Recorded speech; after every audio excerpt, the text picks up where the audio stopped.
Hello, divine education craze के इस channel में आपका स्वागत है। आज की वीडियो में हम पढ़ने वाले हैं स्क्वायर एंड स्क्वायर रूट के बारे में। आप जानते हैं स्क्वायर्स क्या होता है, उसके बारे में समझेंगे। एक तो आपने समझा होगा कि जो ज्योमेट्री में पढ़ते हैं स्क्वायर, जिसमें लेंथ और ब्रेड्थ क्या होती है, बराबर होती है, यानी सारी साइड क्या होती है, इक्वल होती है। तो अब उस स्क्वायर वर्ड का यूज़ हम अर्थमेटिक में भी करते हैं। नंबर्स को, जब सेम नंबर को एक दूसरे से मल्टीप्लाई कर देते हैं तो उसके ऊपर जो डिग्री आती है उसको हम क्या बोलते हैं, स्क्वायर। ठीक है। और जब भी हम कोई भी जो स्क्वायर असल में जो शेप होती है उसका लेंथ एंड दोनों ब्रेड्थ यानी एरिया निकालने के लिए भी क्या करते हैं, दोनों साइड को यानी सेम नंबर को मल्टीप्लाई कर रहे होते हैं। तो यहाँ पर अगर वन को वन से मल्टीप्लाई करेंगे क्या आने वाला है, वन का स्क्वायर। तो ये जो होने वाले हैं जितने भी नंबर्स के यहाँ पर ये स्क्वायर्स दे रखे हैं। देखो वन को वन से मल्टीप्लाई करेंगे तो क्या आएगा, वन का स्क्वायर। ये इसका आंसर क्या आएगा, वन होता है। तो टू को टू से मल्टीप्लाई करेंगे, टू का स्क्वायर कितना हो जाएगा, फोर। थ्री को थ्री से करेंगे तो थ्री का स्क्वायर नाइन। फोर को फोर से करेंगे, फोर का स्क्वायर सिक्सटीन। फाइव को फाइव से करेंगे, फाइव का स्क्वायर 25। सिक्स को सिक्स से करेंगे, सिक्स का स्क्वायर 36।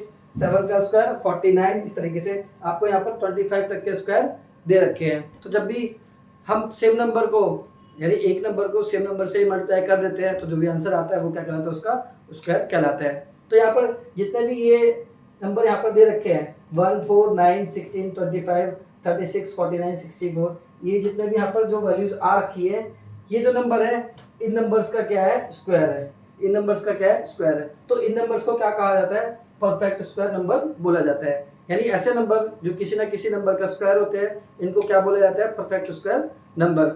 ठीक है। तो अब ये जितने भी यहाँ पर 25 तक के स्क्वायर दे रखे हैं, कोशिश करना है कि आपको 30 तक के स्क्वायर दिमाग में लर्न होने चाहिए, क्योंकि जब भी मैथ्स करते हो तो उसकी जरूरत पड़ती रहती है। तो सभी बच्चों से या जितने भी जो मैथ्स करते हैं तो उनको सबको 30 तक के स्क्वायर याद होने ही चाहिए। तो अभी ये नेक्स्ट टॉपिक में इसमें आते हैं कि जो स्क्वायर दे रखा है, अगर हम इसका अपोजिट जाए तो उसको स्क्वायर का उल्टा क्या होता है, स्क्वायर रूट होता है। क्या होता है, स्क्वायर रूट। तो स्क्वायर रूट का मतलब समझते हैं क्या होते हैं। अब यहाँ पर देखो 324 दे रखा है, तो अगर मैं पूछूं आपसे ये किस नंबर का स्क्वायर है, अगर मैं पूछूं ये किस नंबर का स्क्वायर है, देखो 324 एक परफेक्ट स्क्वायर नंबर है। मैं बता दूं तो जैसे कि पीछे अभी मैंने स्क्वायर्स लिख रखे थे, तो ये क्या था, 18 का स्क्वायर था। ये तो आपको याद हो जाएगा, तो अब बता सकते हो। लेकिन अगर कुछ नंबर ऐसे दे दें और हमें पता करना हो कि ये किस नंबर का स्क्वायर है, यानी कि किन नंबर को सेम नंबर से मल्टीप्लाई करने पे ये आंसर है, तो उसको सॉल्व करने को हम क्या बोलते हैं, स्क्वायर रूट करना। जैसे कि यहाँ पर 324 दे रखा है, तो इसका सॉल्यूशन निकाल लेते हैं क्या होने वाला है। जैसे कि मैंने बताया 18 है, तो उसको करते कैसे हैं, तो 324 को आपको क्या करना है, फैक्टर कर लेने हैं। तो 324 के फैक्टर करते हैं, कितना आने वाला है। सबसे पहले तो देखो 2 से डिवाइड करेंगे। ठीक है। तो 2 से डिवाइड करने के बाद ये कितना आ जाएगा, 172 आ जाएगा। ठीक है। एक सेकेंड, 162। अब इसको 2 से करेंगे, ये कितना आने वाला है 81 आने वाला है। और ये कितना आने वाला है, 2 से। अब तो 2 से होएगा नहीं, ये किससे होगा, 3 से। अब 3 से करेंगे कितना आने वाला है 27। और फिर 3 से करेंगे कितना आने वाला है 9। अब ये 3 से करेंगे कितना आएगा 3, और ये फिर 3 से करेंगे कितना आने वाला है 1। अब देखो मैंने 324 के क्या कर दिए, फैक्टर कर दिए। अब बात करते हैं स्क्वायर रूट। चलो मैंने ये नंबर्स दे रखे हैं, स्क्वायर रूट का सिंबल क्या होता है। अगर मैं इस पे इस तरीके का सिंबल लगा दूं तो यानी ये क्या करो, 324 का स्क्वायर रूट कर रहा हूँ। जैसे कि हमने स्क्वायर का सिंबल देखा था कि हम उसकी पावर 2 लगा देते हैं, वो क्या होता है, स्क्वायर होता है। अगर ये सिंबल मिल जाता है तो ये सिंबल किसका होता है, स्क्वायर रूट का होता है। तो हम अभी क्या कर रहे हैं, 324 का स्क्वायर रूट कर रहे हैं। तो अब यहाँ पर जो सबसे पहले हमने इसके क्या किए थे, फैक्टर कर लिए थे। तो इस फैक्टर को इस बॉक्स में इस तरीके से लिख लेते हैं, यहाँ पर इस तरीके से 324 को। अब देखो 324 को हम ये फैक्टर निकल के आ रहे हैं, तो इसको किस तरीके से लिख सकते हैं, 2 into two, 2 into two into 3 into three, 3 into three into 3 into three. तो ये इस तरीके से हम लिख सकते हैं। अब देखो 324 के फैक्टर हमारे ये आ गए, ये लिख सकते हैं। अब देखो करना क्या है, ध्यान से सुनो। अब यहाँ पर पेयर बनाना है, क्या बनाना है, पेयर। यहाँ पर देखो 2 है, ये 2 का पेयर बन जाएगा, ये 3 का पेयर, ये 3 का पेयर। अब देखो 2 को 2 से मल्टीप्लाई करने वाले तो क्या आने वाला है, 2 का स्क्वायर, जैसे कि पीछे पड़ा है। वैसे 3 को 3 से करेंगे तो क्या आएगा, 3 का स्क्वायर। और ये यहाँ पर 3 को 3 से करेंगे तो क्या आएगा, 3 का स्क्वायर। ठीक है। तो अब देखो क्या होने वाला है, ध्यान ध्यान से देखो। अब जिन इन तीनों ही नंबर पे क्या है, स्क्वायर लगा हुआ है। तो इन तीनों नंबर को हम क्या ले लेते हैं, ब्रैकेट के अंदर ले लेते हैं 2 × 3 × 3 और इसका होल स्क्वायर लगा देते हैं। ठीक है, अब क्या होने वाला है, ये स्क्वायर से रूट कैंसिल हो जाता है, स्क्वायर से रूट क्या होता है, कैंसिल, क्योंकि ये एक दूसरे के अपोजिट होते हैं। तो अभी स्क्वायर से रूट कैंसिल हो गया, तो इनको जो बचे नंबर इनको आपस में क्या कर देते हैं, मल्टीप्लाई 2 × 3 × 3। तो अब इसका आंसर क्या आने वाला है, 2 × 3 3 6, ये 18 आने वाला है। जैसे कि अभी मैंने बता दिया था कि इसका स्क्वायर रूट क्या होता है, 18 होता है। तो अब देखो यहाँ पर 2 क्वेश्चन और दे रखे हैं, इसको भी एक बार सॉल्व कर लेते हैं। ठीक है,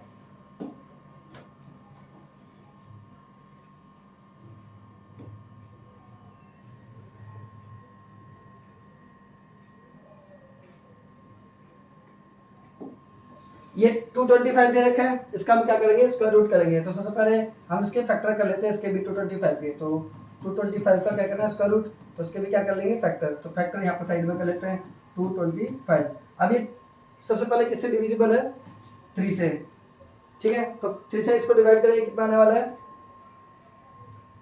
साइड में कर लेते हैं डिवाइड, 3 7 21 और ये 1 3 3 5 ये 3 से डिवाइड करेंगे कितना आएगा, 75। अब 3 से करेंगे कितना आएगा, 25।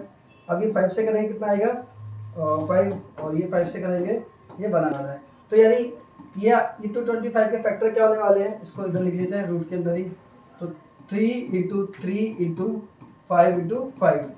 तो अब सेम क्वेश्चन की तरह अब हमें क्या करना है, पेयर बना लेने हैं। एक जोड़ा ये बन जाएगा, एक पेयर ये बन जाएगा। तो देखो यहाँ पर क्या है, 3 × 3 क्या हो जाएगा, 3 का स्क्वायर, × 5 × 5 ये क्या हो जाएगा, 5 का स्क्वायर। अब देखो जिन पे स्क्वायर है इनको हम ब्रैकेट में लिख लेते हैं और इसके होल का स्क्वायर लगा लेते हैं। अब स्क्वायर से रूट क्या हो जाएगा, कैंसिल। तो 3 × 5 ये आंसर कितना आने वाला है, 15। तो यानी ये किसका स्क्वायर था, 15 का स्क्वायर था। हमने क्या किया है, 225 का स्क्वायर रूट निकाल दी, तो आंसर कितना आएगा, 15। तो ये भी बोल सकते हैं कि ये जो नंबर था वो किसका स्क्वायर था, 15 का स्क्वायर था।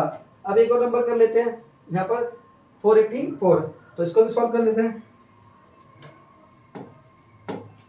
हमें क्या करना है, 484 का स्क्वायर रूट करना है। तो इसके भी हमें क्या करना है, सबसे पहले फैक्टर कर लेने हैं 484। तो फैक्टर ये सबसे पहले 2 से डिविजिबल है, इसको साइड में सॉल्व कर लेते हैं। 2 से डिवाइड करेंगे कितना वाला है, 2 4 2। अब 2 से डिवाइड करेंगे कितना वाला है, 1 2 1। अब देखो ये किससे डिविजिबल है, सीधा 11 से डिविजिबल है। ये कितना आ जाएगा, 11, और ये फिर 11 से करेंगे 1 आ जाएगा। तो उसके फैक्टर क्या होने वाले हैं, 2 × 2 × 11 × 11। ठीक है, अब देखो यहाँ पर सेम पीछे की तरह हम इसका एक पेयर बना लेंगे, इसका भी एक पेयर बना लेंगे। तो क्या आने वाला है, 2 का स्क्वायर × 11 का स्क्वायर। तो क्या होने वाला है, अब देखो इनको एक ब्रैकेट में डालेंगे, 2 × 11 का स्क्वायर। अब इससे कैंसिल, तो उसका आंसर कितना आने वाला है, 2 × 11 इट मीन्स 22। हम कह सकते हैं जो ये नंबर था 22 का स्क्वायर था, तो हमने क्या कर दिया, इसका स्क्वायर रूट कर दिया। तो स्क्वायर रूट का सिंबल क्या होता है, ये होता है। तो हम इस तरीके से फैक्टर करके हम क्या कर सकते हैं, किसी भी नंबर का स्क्वायर रूट निकाल सकते हैं। ठीक है, तो आज की वीडियो में इतना ही। नेक्स्ट टॉपिक में इसी का लॉन्ग डिवीजन मेथड से स्क्वायर रूट करना सिखाऊंगा, उसका वेट कीजिए। Thank you.